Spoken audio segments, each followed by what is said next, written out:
It's just so funny. People have been going, oh, where's Jorge? Oh, where's this? And it's like, oh, I forgot. Oh, that. Oh, right. Jorge's in the basement where he belongs. Yeah, all right. And we'll let him out when he's learned his lesson. He won't. He won't. He's very stupid. Yeah. That's why he works for you. Mm.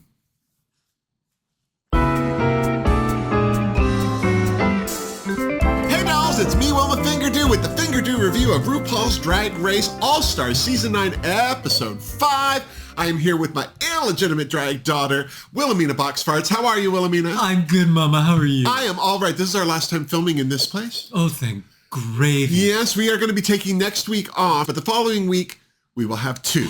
So no fretting and no worrying. We're here. We're just moving stuff around.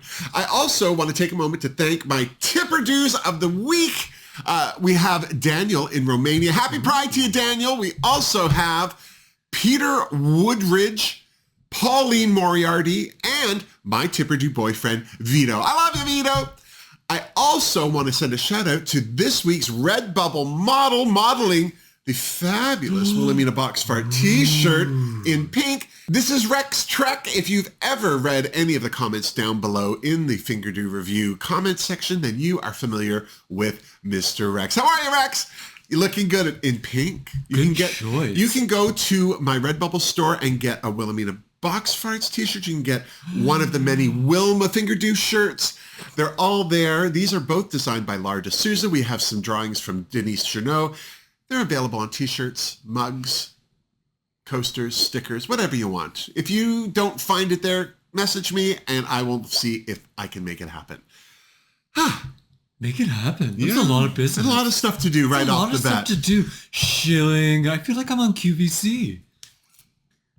We'd be richer if we were on QVC. Oh, is there anything in here we can sell that anyone would like? It's mostly packed now. So we started this week off with Miss Vanjie crowing about her first drag race win ever. Good for her. Good job. It was a tie. She shared it. It was a tie, so let's take that away from her immediately. Let's diminish her win by sharing it with someone.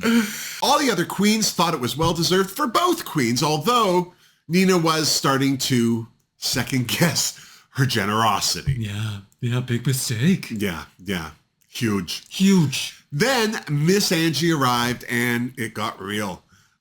Getting the ruby snippers for a second time really hurt her, no matter how hard Roxy and Vanjie tried to spin it. Well, I love that Roxy said, well, it's not personal. It's just an eye for an eye.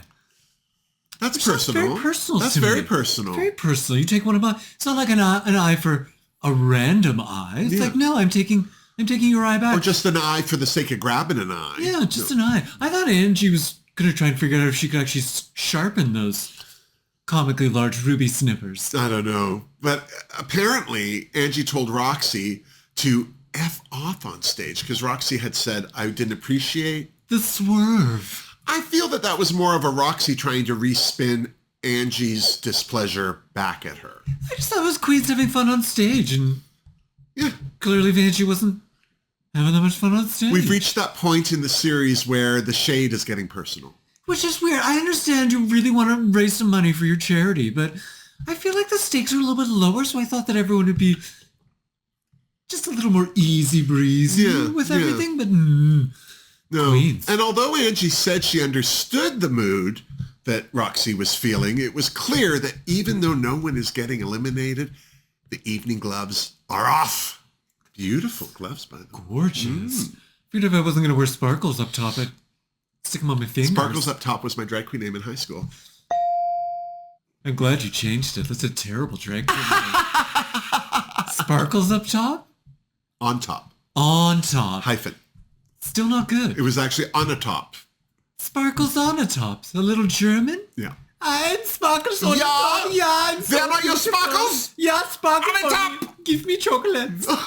Don't make me run. Don't make me run. Poor badgeless Chanel. She tried to get to the bottom of Clickgate, but try as she might, it was obviously a case of she said, she said. Hell, it was even giving me a headache. Yeah, I thought that was weird. Like, Chanel brought it all up, and then a game of broken telephone to explain it to her occurred, and then Chanel said, well, no, I said, and well, then you said, and then why did you say that at all? And then Chanel's like, why are they even talking? Like, because you asked. Yeah. You asked, and then it wasn't really about you, so you kind of tuned out. It's your fault, Chanel. Don't ask things you don't want to understand. Yeah. The next day in the workroom, Ru arrived with a hysterical mini challenge, a funky, old-fashioned soul-train dance-off with the Teletubbies. How cute!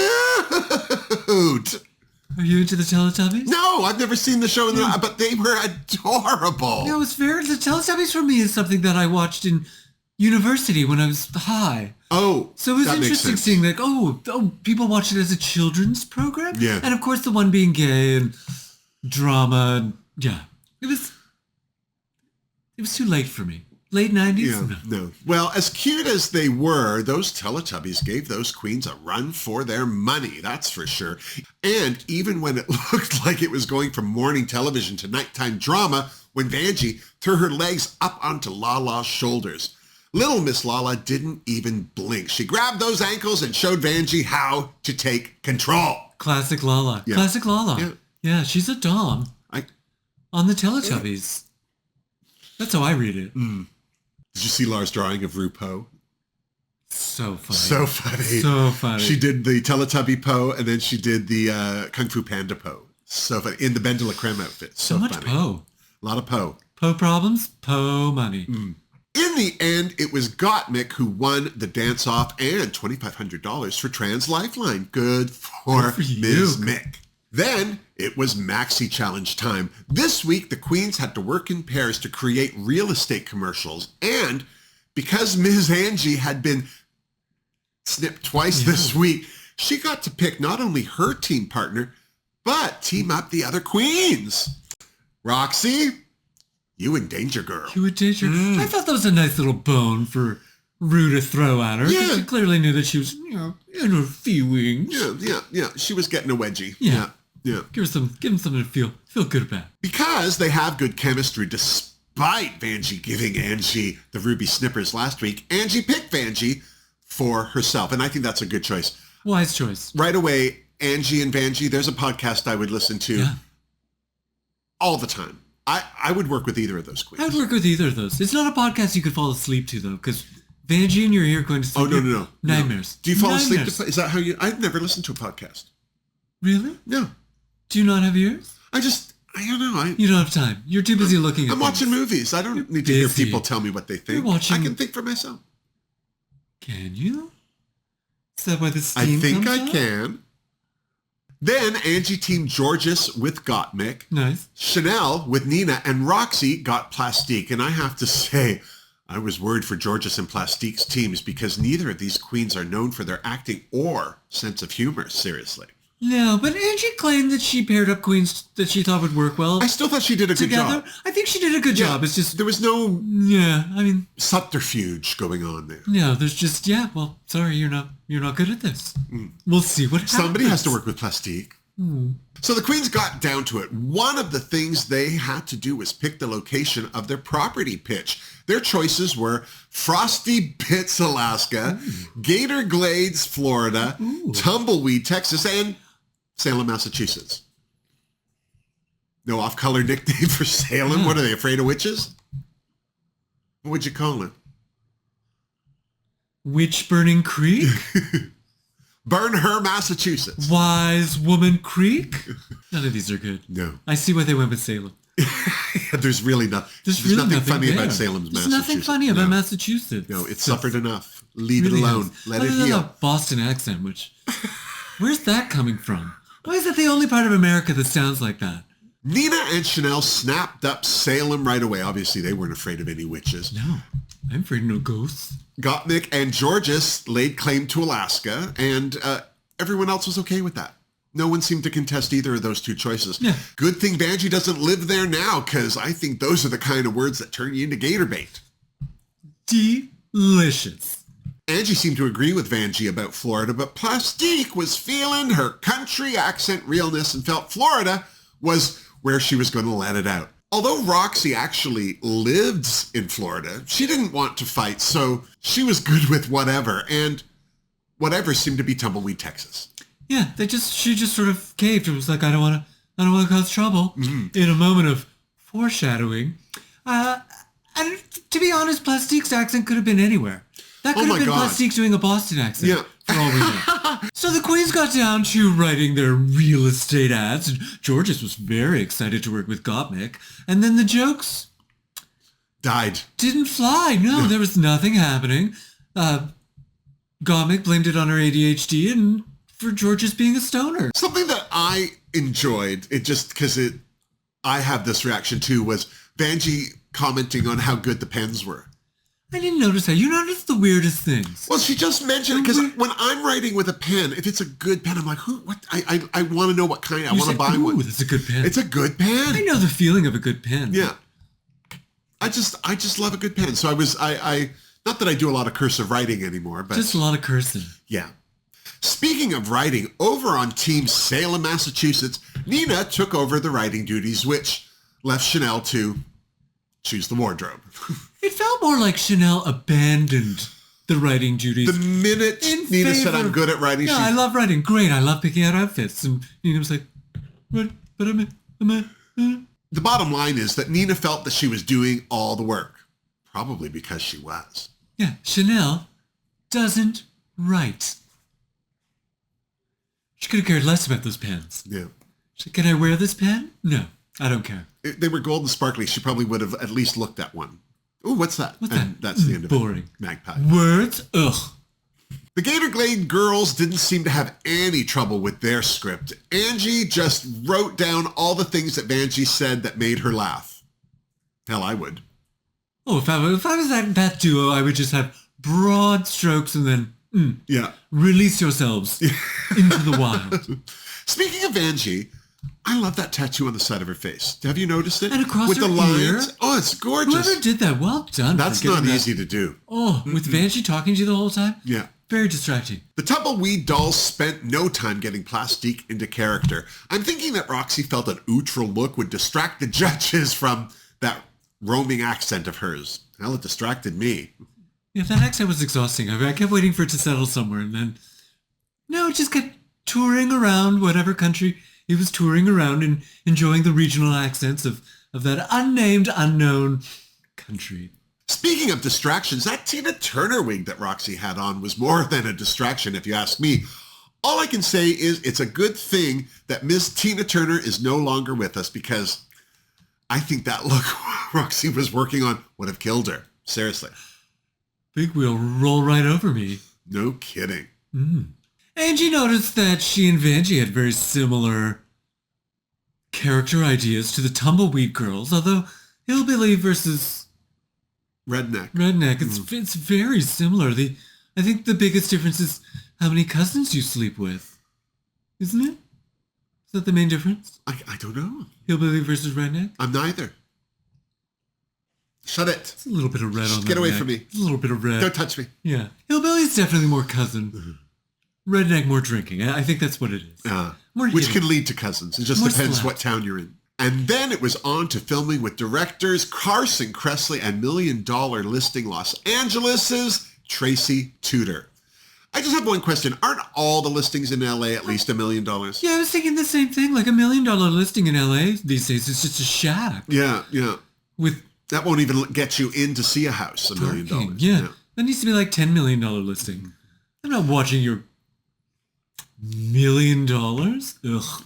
See your $10 million listing. Even that's pocket change. I got big pockets. Tell your friends. Deep. At least something you have is. Nina and Chanel were up first with Pretty Dead Realty. And I thought this went pretty well, even though off the top, Chanel thought that Salem was in Oregon. Isn't there one? Isn't there like Springfield? There's one in every state. She also doesn't know how to ride a broom. That was hilarious. Which was hilarious. She came in with it, riding it backwards. And when Carson said, you're riding it in reverse, her idea to correct it was to turn around. The funniest thing I've seen anybody do. Yeah. She's the Rose Nyland of drag. She really is. The nice thing about Chanel is she is funny, but inadvertently so. Nina did seem to be a little concerned that they hadn't gone through the script enough, but Chanel seemed very confident. She's a Vegas queen. She's like, I'm always prepared. She sold the hell out of whatever it was she was meant to say. But what bothered me was noticing that she kept talking to Carson and Tracy. like including them, and as opposed to just making it all about the camera. So that was the only thing I was worried about, was how it would edit together. I thought that one was going to turn out very well. I had no qualms that they would knock this one out of the park.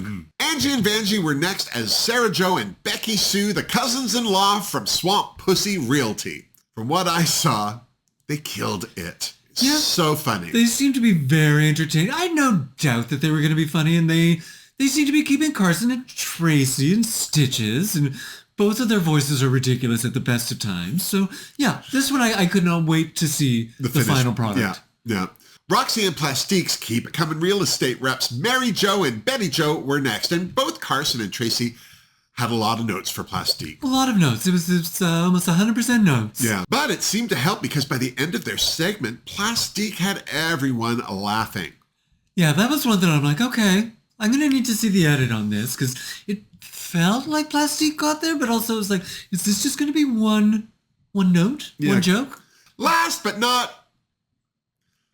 Well, I'm just going to leave it there. It was Gottmik and Georges who not only flip homes, but they also flip fuck. One guess who's Wilma, I know, it's all right. You wash your dirty mouth out.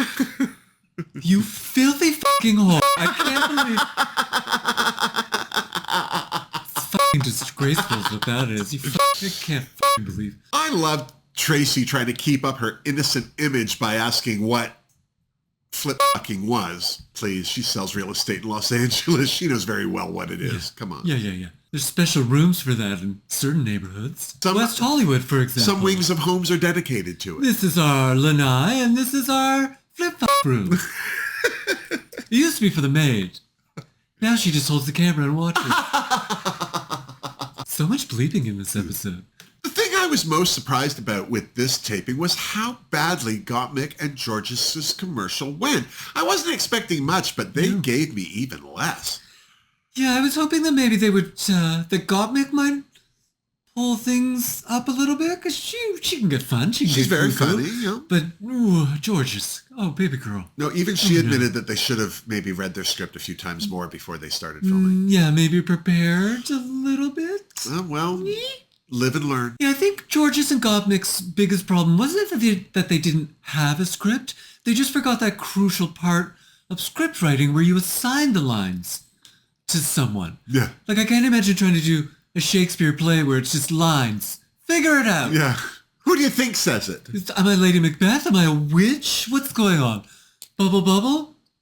Out damn spotter? It's very confusing. Which is it? It's very confusing. Then it was time to get ready for the runway.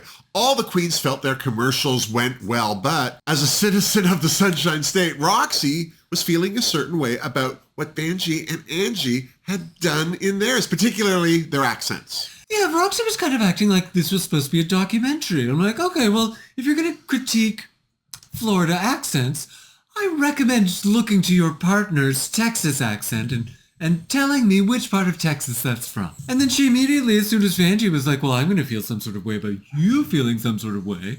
And then Roxy tried to pretend like she wasn't even talking about them. She's like, no, I work for Tourism Florida, and I just believe in honesty and anything to do with Florida. Yeah. That's just my thing. Yeah. I'm just so big on Florida. To change the subject, Nina and Angie talked about who Angie would cut if she won the challenge. Clearly, she felt it would be down to the queens with 2 badges, a.k.a. Roxy and Gottmik. Okay, maybe mostly Roxy. 100% Roxy. Clearly, Roxy was feeling she had a target on her back because she took a moment for damage control where she and Vanjie were concerned by kind of apologizing for whatever shade she may have thrown with regards to their portrayal of a Floridian. At least she tried. Yeah, she apologized and immediately retracted. It's like, well, I'm so sorry, but you should know better. But I'm terribly sorry, but how dare you? But I'm so sorry, but why? Why would you say these things? Yeah, okay. I think she just made it worse. I think she's made it worse, yeah. And then it was time for the runway. I thought Ru looked amazing. Again! I love the wig, I love the dress, but the more I looked at that wig, the more I was seeing things wrong with it. See, I was looking at that wig, and I immediately had a visceral reaction. Ugh, I don't like this. And then I figured you would explain to me what I was looking at that I didn't like. I didn't know what it was. The more that I looked at it, it looked like it was hiding something that was going wrong.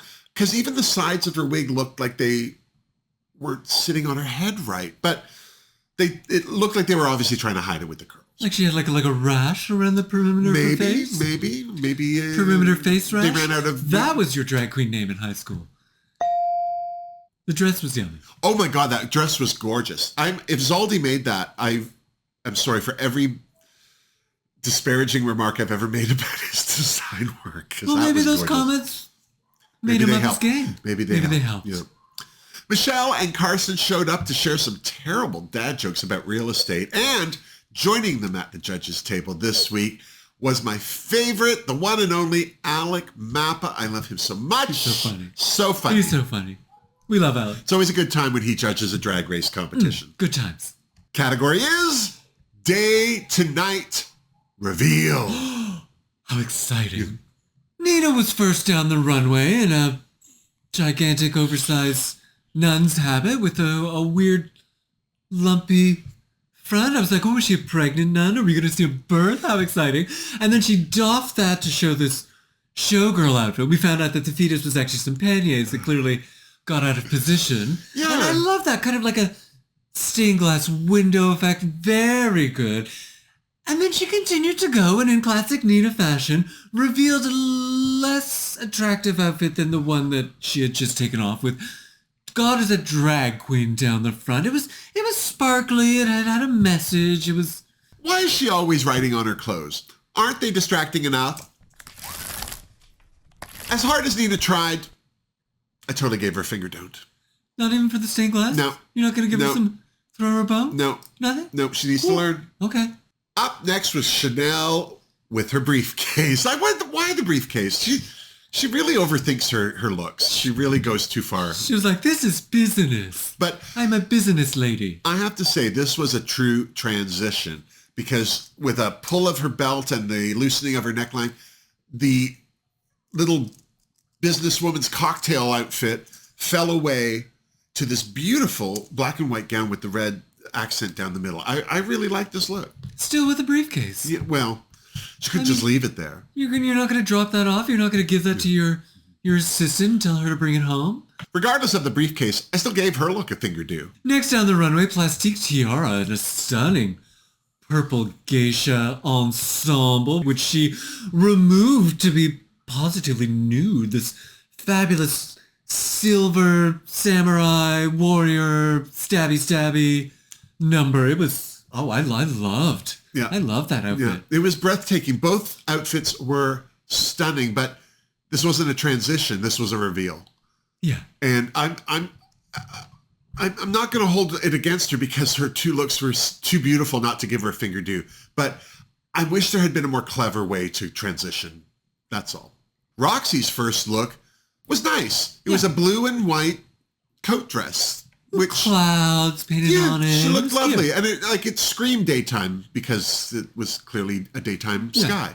But then she removed the coat to reveal a stunning painted strapless number underneath, covered in stars. And at first, I thought that she was channeling Barbra Streisand in On a Clear Day You Can See Forever because the coat dress was lined in the same fabric as her dress. But no, she turned the coat inside out and then put it back on, and it was a matching coat for this dress. It was just a lovely reveal. It was a great transition, and I totally gave this look a Fingerdoo.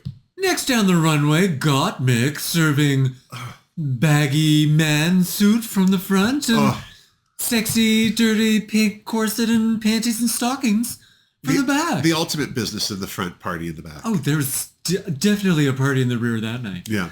For sure. I love this concept. I thought that she looked gorgeous, but there was no transformation whatsoever. No. There wasn't even a reveal. She just turned around. It was just a turnaround. I'm not mad at it because it was still a great idea and a great look, and I totally gave her a Fingerdoo, but I wish she'd given it that extra something. It would have, I don't know. My problem was I knew it was coming because the front looked so loose. So baggy and loose, and I was like, okay, this is gonna get pulled off. I just wish there had been some way of marrying the front and the back a little better, so the front looked a little cleaner, a little more polished. Yeah. A little more intentional. Yes. Georges looked super cute in her 70s cocktail dress, which she unraveled to reveal this gorgeous gold disco sequin cocktail dress. Yeah, so you went from early night to later in the night, rather than day to night. Or the message here is that she goes to cocktail parties all day and night.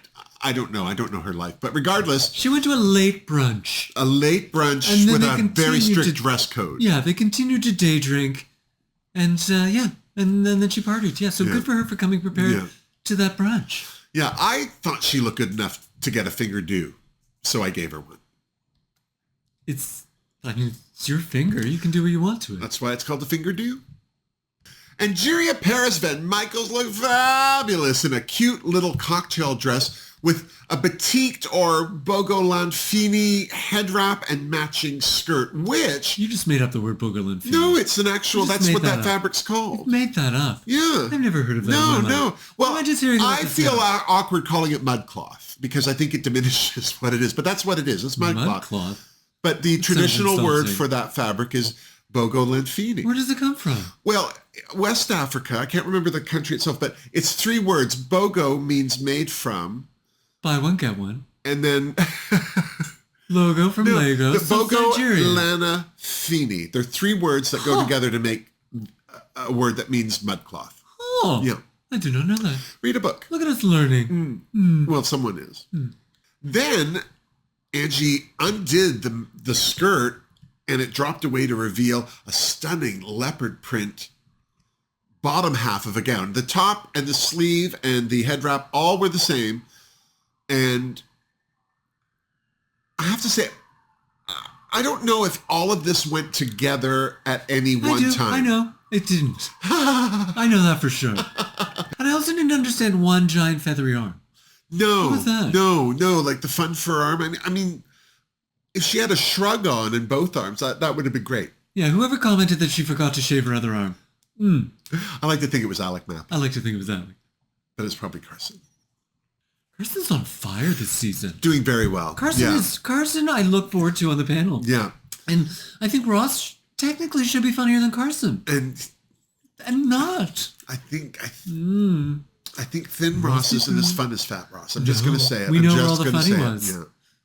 Regardless of the cacophony that was Angie's outfit, I still gave her a Fingerdoo because she looked gorgeous. There was just a lot to look at. Just too much. Yeah.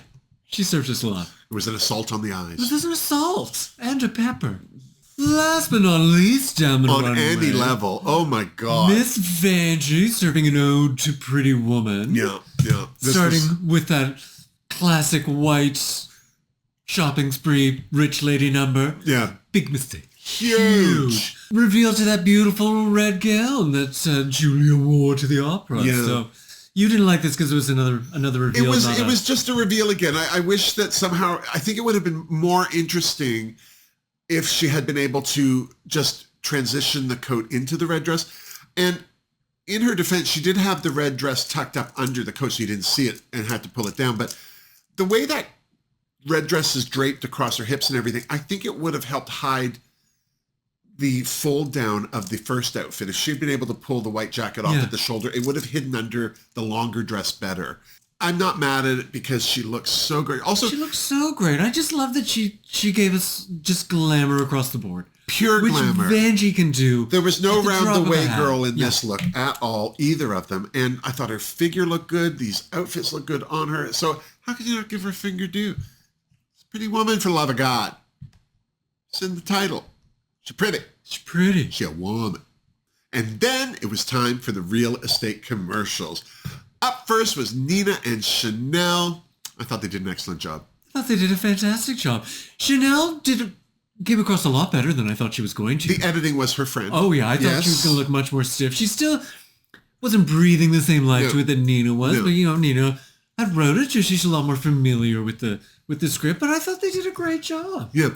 I thought it was funny that the house they were selling was haunted by the ghost of Liberace because they both played Liberace in the Snatch Game of Love. Yeah, if anything, Nina's character in this was also being haunted by the ghost of her Snatch Game Liberace. I just think that's her default acting self. Yeah, it felt like this. Liberace again. Okay, just in a different outfit. Different wig, better wig. Just, I'm not mad at it. I'm not mad at it. It's funny.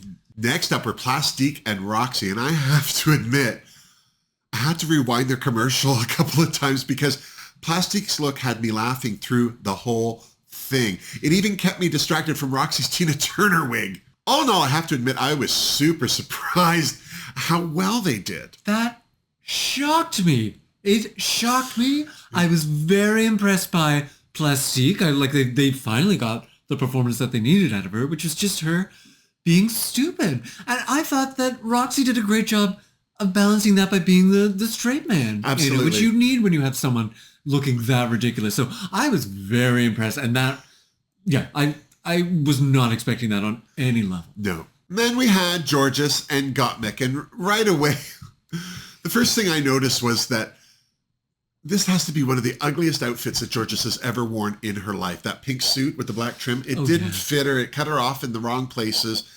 It was so distracting. Gottmik looked good, which is thankful because not much else of their commercial was.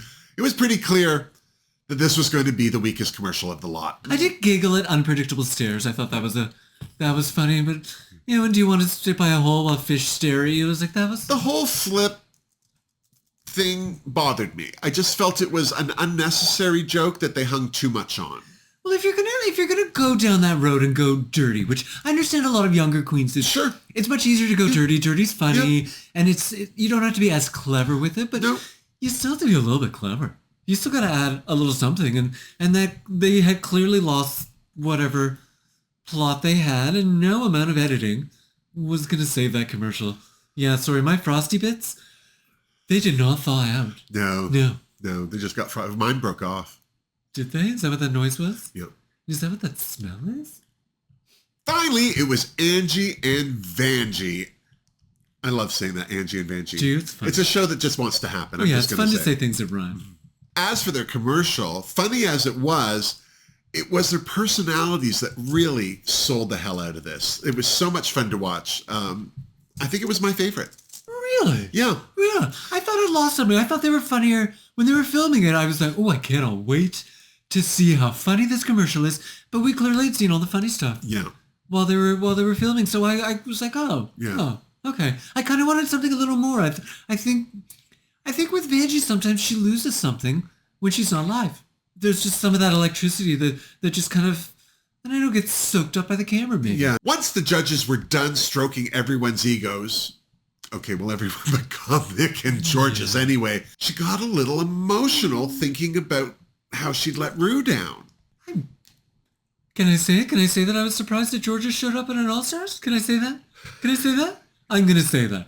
Then Rue announced that this week's top two queens were, surprise, well, not really, but still it was a surprise to them, Plastique and Roxy.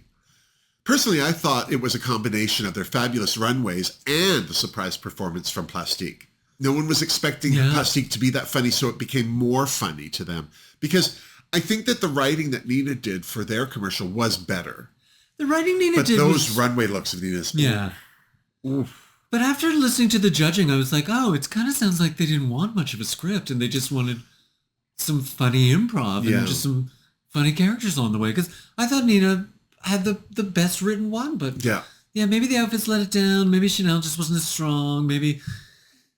But they didn't. Yeah, Rue didn't seem that impressed with their ad. No. Huh. Well, regardless, it was Plastique and Roxy who had to lip sync for the win, and they had to lip sync to Nicki Minaj's Super Freaky Girl.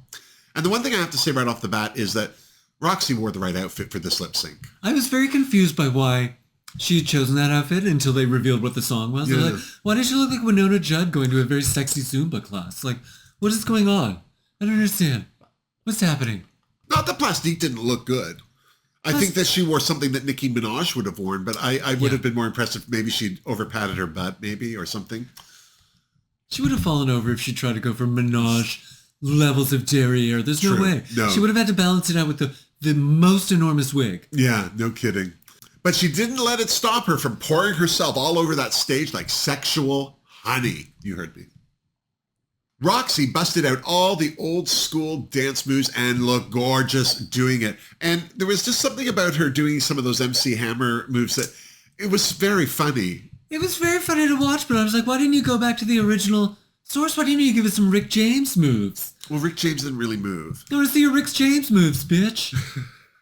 Plastique definitely gave Roxy a run for the money, but I didn't find anything she was doing to be as eye-catching as what Roxy was throwing down. So when the music died, it was no surprise to me that Ru announced that Roxy was the winner of the lip sync, which meant she had to dole out the ruby snippers. Again! Oh, no. Do you think she should have won? Was she the better of the two for you? Well, if you weren't... Yeah. No, she was. I was enjoying Plastique's hair flips and stuff. She was looking very sexy. She kind of went... Plastique looked gorgeous. Went for a different route. I did find that Roxy was a little one note. Like, I was like, okay, you're mostly doing hammer moves.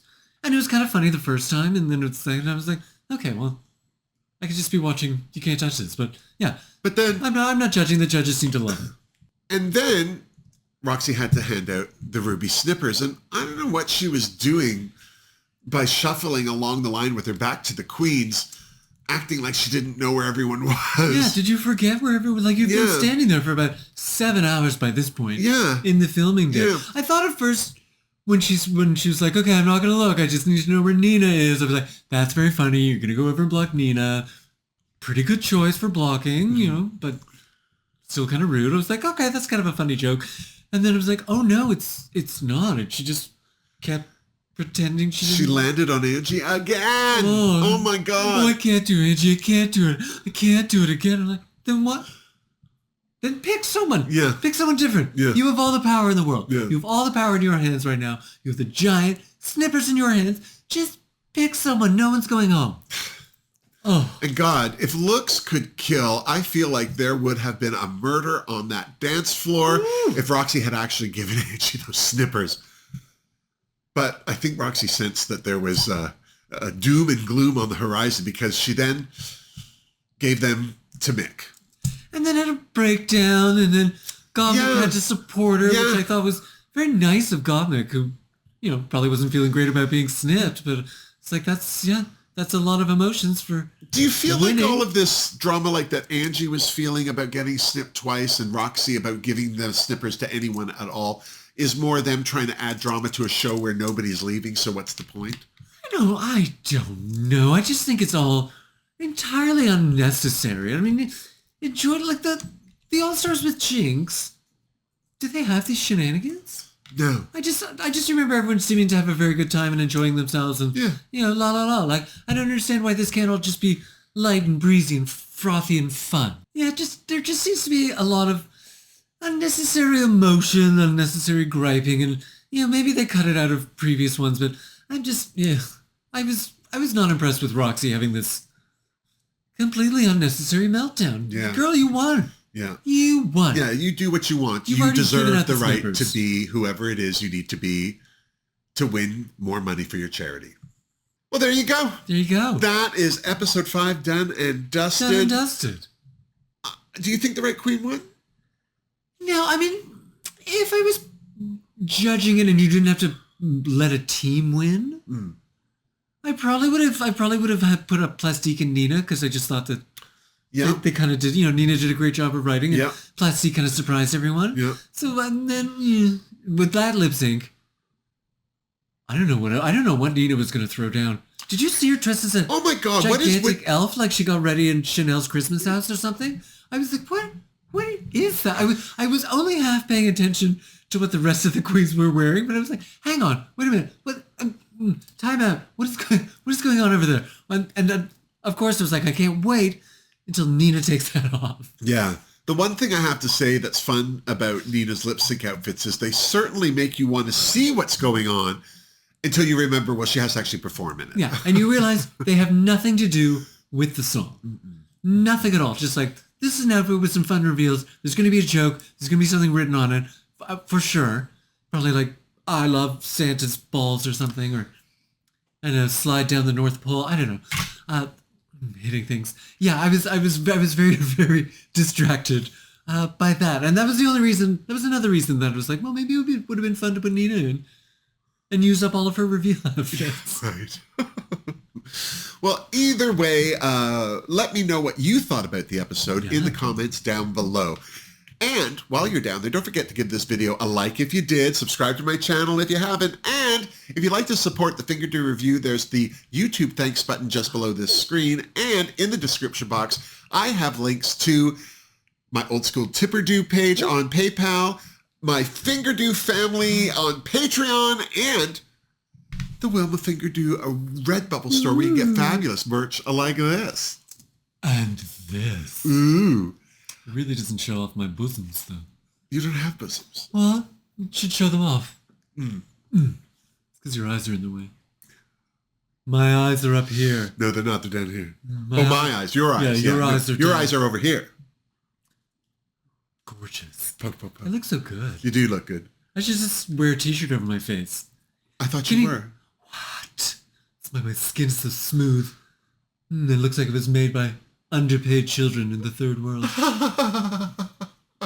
So, until next time, stay healthy, stay happy, and miss us. Mwah! Seriously. Seriously? Do you like these gloves? They're very, what's a word you can say for when you're not sure if you like something? Interesting? On the fence? I'm very on the fence. No, they're fun, because I like the idea that I don't have to put my nails on.